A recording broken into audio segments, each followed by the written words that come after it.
Hello, good evening everyone. Welcome to lecture number 35। और देखिए दोस्तों, हमने तो पिछले क्लासेस में यहाँ तक कर लिया था acceleration of centre of mass equal to F external divided by capital M, ठीक है ना, mass of the whole system. तो the result shows that centre of mass moves as if all the mass of the system were concentrated to it and all the external forces were applied to it, ठीक है ना। तो centre of मास ऐसी इस तरीके से behave करता है कि सारा का सारा जो सिस्टम का मास है उसी पे कंसंट्रेटेड है और सारे के सारे एक्सटर्नल फोर्सेस भी उसी पे अप्लाई किए जा रहे हैं। तो ये बात हमने पिछले क्लास में देख ली थी। अब देखना है कि to show that there exist only one centre of mass in a system of particles, ठीक है ना। कहीं अगर सिस्टम ऑफ पार्टिकल होगी M1 M2 M3 M4 ऐसे करते करते MN तक के पार्टिकल्स हो गए, हमें प्रूव ये करना है कि सेंटर ऑफ मास यूनिक होगा सिस्टम का, ठीक है ना। यूनिक होगा centre of mass, there exist only one centre of mass बोल रहा है ना। इसका मतलब क्या है कि यूनिक सेंटर ऑफ मास है, ये प्रूव करना है इन शॉर्ट, है कि नहीं। तो centre of mass only one यानी कि यूनिक सेंटर ऑफ मास है, ये बात यदि प्रूव करनी है तो ये भी क्वेश्चन 1994 में आया हुआ है, ठीक है। अब इसमें दोस्तों देखिए, ये क्वेश्चन आपको 10 मार्क्स के लिए पूछा गया था, ठीक है। अब ये क्वेश्चन था और इसके साथ में यूजफुलनेस ऑफ सेंटर ऑफ मास ये भी ऐड करके पूछा था 1994 के इसमें। तो ऐसे में दोस्तों क्या है कि जैसे यहाँ पे जो सोल्यूशन लिखा गया है, ठीक है ना, ये दो सेंटर ऑफ मास मान के लिखा गया है, ठीक है ना। ये बुक से लिया गया सॉल्यूशन है, इसलिए यहाँ पे दो सेंटर ऑफ मास मान के सॉल्व किया गया है, ठीक है। तो अभी डिस्कशन में आपको पता चलेगा कि एक्चुअली दो सेंटर ऑफ मास लेके सॉल्व नहीं करना है, इसको कई सारे सेंटर ऑफ मास लेके सॉल्व करना है, तभी ये 10 मार्क के लायक बनता है क्वेश्चन। समझ में आ रही ना बात आपको। तो देखिए अभी बताता हूं मैं। To show that there exist one and only one centre of mass in a system, मतलब एक से ज्यादा सेंटर ऑफ मास नहीं हो सकते किसी भी सिस्टम के, ये हमें प्रूव करना है, ठीक है। सो देखिए, मान लीजिए कि M1 M2 M3 M4 M5 M6 ऐसे Mn तक के पार्टिकल्स है। M1 का R1 पोजिशन वेक्टर है, M2 का R2 है, M3 का R3 है, ऐसा करते करते Mn का Rn है, ठीक है ना। और मान लीजिए इस सिस्टम के दो सेंटर ऑफ मास है, ये सेंटर ऑफ मास नंबर 1 है, ये सेंटर ऑफ मास नंबर 2 है, ठीक है ना।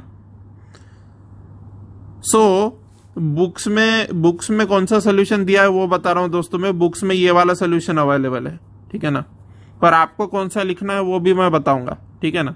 पर अभी बुक्स में कौन सा दिया है वो बता रहा हूं, ठीक है। तो देखिए, to show that there exist only one centre of mass in a system of particle, 1994 का प्रश्न है। इसमें M1 M2 M3 M4 ऐसे Mn तक के n पार्टिकल है, उनका R1 R2 R3 ऐसा पोजीशन वेक्टर है। और मान लिया मैंने कि दो सेंटर ऑफ मास है CM1 और CM2, जिनके पोजीशन वेक्टर है RCM1 और RCM2, ठीक है ना। इस तरीके का आपका सिस्टम है, ठीक है। अब देखिए, आप RCM1 को किसके इक्वल लिखेंगे।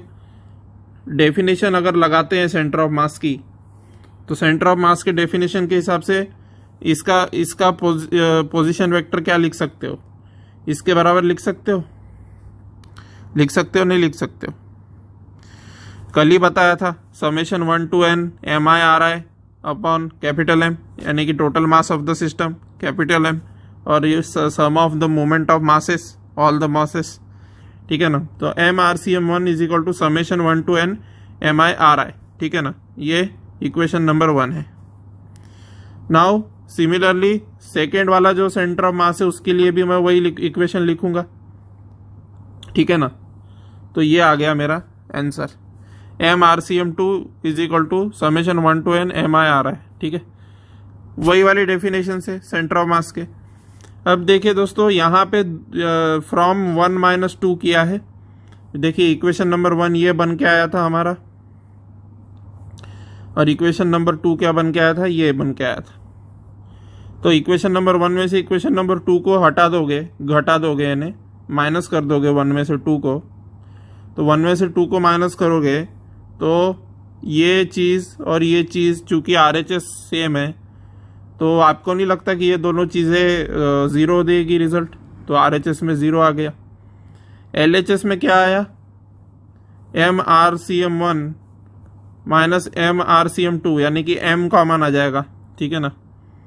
M कॉमन आ गया तो RCM1 minus RCM2 is equal to, फिर M तो ज़ीरो हो नहीं सकता क्योंकि सिस्टम एग्जिस्ट कर रही है, तो M तो ज़ीरो हो नहीं सकता, तो RCM1 minus RCM2 is equal to zero होगा। और RCM1 माइनस RCM2 यदि ज़ीरो होगा तो RCM1 और RCM2 क्या होंगे, सेम होंगे। समझ में आ रही है बात। ये सॉल्यूशन बुक्स में दिया है, लेकिन आपको अलग सॉल्यूशन लिखना है दोस्तों। जब आप अभी नोटबुक खोलिए और अभी के अभी लिखना स्टार्ट कीजिए, मैं दूसरा सॉल्यूशन दे रहा हूं इसका। ये बुक्स का सॉल्यूशन आपके काम का नहीं है। क्यों काम का नहीं है, क्योंकि देखिए दोस्तों, ये क्वेश्चन अगर 3-4 मार्क के लिए पूछा होता ना, 2-3 मार्क 4 मार्क के लिए पूछा होता ना, तो ये सॉल्यूशन को मैं वैलिड मानता। लेकिन इसने ये कुछ क्वेश्चन पूछा था 10 मार्क के लिए 1994 में, ठीक है ना। अब चूंकि ये क्वेश्चन को उसने 10 मार्क के लिए पूछा था, इसलिए मैं जो सोल्यूशन बता रहा हूं वो वाला सोल्यूशन आपको लिखना पड़ेगा। ये शॉर्ट वाला सोल्यूशन काम नहीं करेगा 10 मार्क के लिए, ठीक है। सो देखिए क्या लिखना पड़ेगा आपको। देखिए दो सेंटर ऑफ मास माना हमने, तो 2 सेंटर ऑफ मास मानने पे एक सवाल यहां ये उठता है कि आपने 2 ही क्यों अज्यूम किए। यहां पे क्या लिखा है, there exist one and only one centre of mass, मतलब एक से ज्यादा नहीं हो सकते। एक से ज्यादा नहीं हो सकते तो 2 नहीं हो सकते, 3 नहीं हो सकते, 4 नहीं हो सकते, 5 नहीं हो सकते, 6 नहीं हो सकते, भाई कितने भी नहीं हो सकते। एक से ज्यादा यानी कितना भी नंबर नहीं हो सकता। तो आपने तो यहाँ केवल 2 लेके प्रूव किया है भाई साहब, सेंटर ऑफ मास 1 और सेंटर ऑफ मास 2, ठीक है ना। 3 फिर अगर 2 ही लेके प्रूव किया तो कोई बोलेगा 3 लेके प्रूव क्यों नहीं किया, 3 लेके प्रूव किया तो कोई बोलेगा 4 लेके प्रूव क्यों नहीं किया।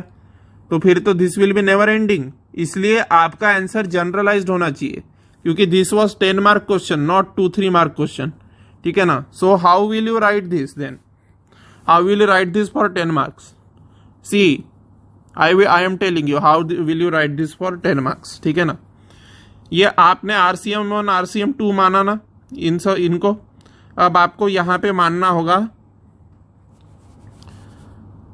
CM3 RCM3,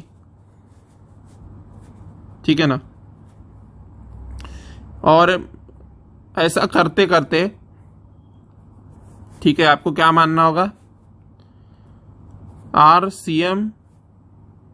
RCM मान लीजिए, क्या कौन सा वेरिएबल नाम दो, मान लीजिए RCMZ, ठीक है ना, RCMZ CMZ, ठीक है ना। मैंने मान लिया कि ये जो सिस्टम है मेरा, इसके Z सेंटर ऑफ मास है, Z, ठीक है ना। अब Z सेंटर ऑफ मास है तो RCM1 होगा, ठीक है। सो ये वाला इक्वेशन RCM1 RCM2 RCM3 ऐसा करते करते करते करते मान लीजिए मेरे ऐसे Z है, ठीक है ना। Z में भी एनी नंबर, ठीक है ना, 1 2 3 4 करते करते Z जनरलाइज्ड रिजल्ट लिख रहा हूं मैं, ठीक है ना। तो CMZ तक के CM1 CM2 CM3 CM4 ऐसा करते करते मान लीजिए इस सिस्टम के Z सेंटर ऑफ मास है, Z सेंटर ऑफ मास है तो Z इक्वेशन आएंगे। अब मैं यहाँ Z इक्वेशन लिख के दिखाता हूँ। पहला इक्वेशन तो ये हो गया, ठीक है। आपको कौन सा प्रूफ लिखना है एग्जाम में वो बता रहा हूँ, ठीक है ना। बुक्स में भले ही 2 सेंटर ऑफ मास मान के किया होगा, लेकिन आपको Z सेंटर ऑफ मास मान के करना है, ठीक है। सो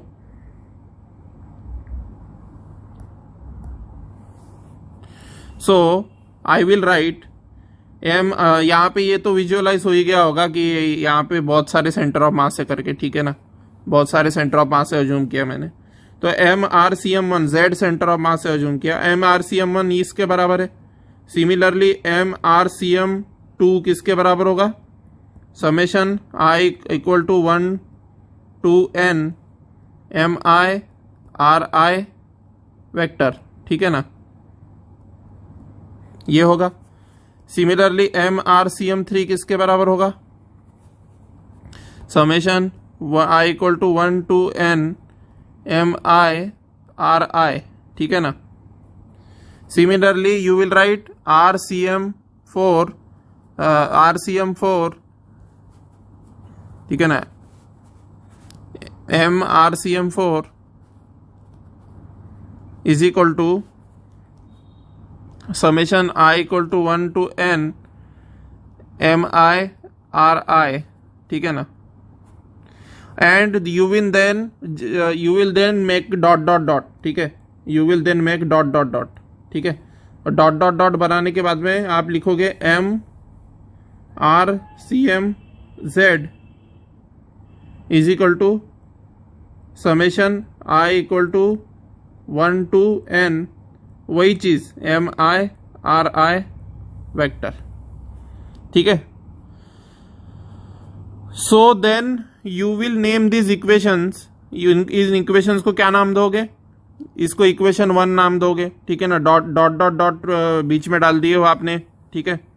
ये इसको 1 नाम दिया, इसको RCm2 वाले को 2 नाम दिया, RCm3 वाले को 3 नाम दिया, RCm4 वाले को 4 नाम दिया, ठीक है ना। ऐसा करते करते you will give this equation as, equation का नाम Z देना, ठीक है। Z नाम दोगे इस इक्वेशन का। और फिर इस इक्वेशन का नाम Z देने के बाद में what will you do? You will write कि एज द RHS। अब एक चीज ऑब्जर्व करो कि इनका सबका RHS सेम है, ठीक है ना। RHS समेशन 1 to n, यही सबका RHS है, ठीक है ना। समेशन 1 to n MiRi, ठीक है। सभी के सभी का RHS यही है, समेशन 1 to n MiRi। चाहे MrCm2 हो, चाहे MrCm3 हो, चाहे MrCm4 हो, चाहे MrCm5 हो, चाहे MrCmZ हो, सबका RHS किसके बराबर है? समेशन 1 to n MiRi के बराबर। समझ में आ रही है बात? So you will then write as the RHS of all of the above equation is same, so LHS must be same, ठीक है ना। So as RHS of all of the above equations are same, so LHS must be same. So from above Z equations, we can write MrCm1 equal to MrCm2 equal to MrCm3 equal to MrCm4 equal to dot dot dot dot is equal to MrCmZ, ठीक है ना।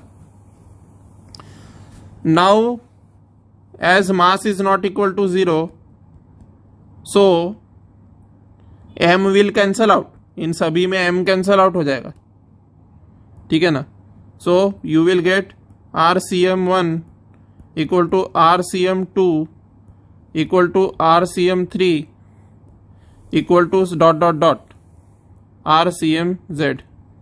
समझ में आ रही है बात?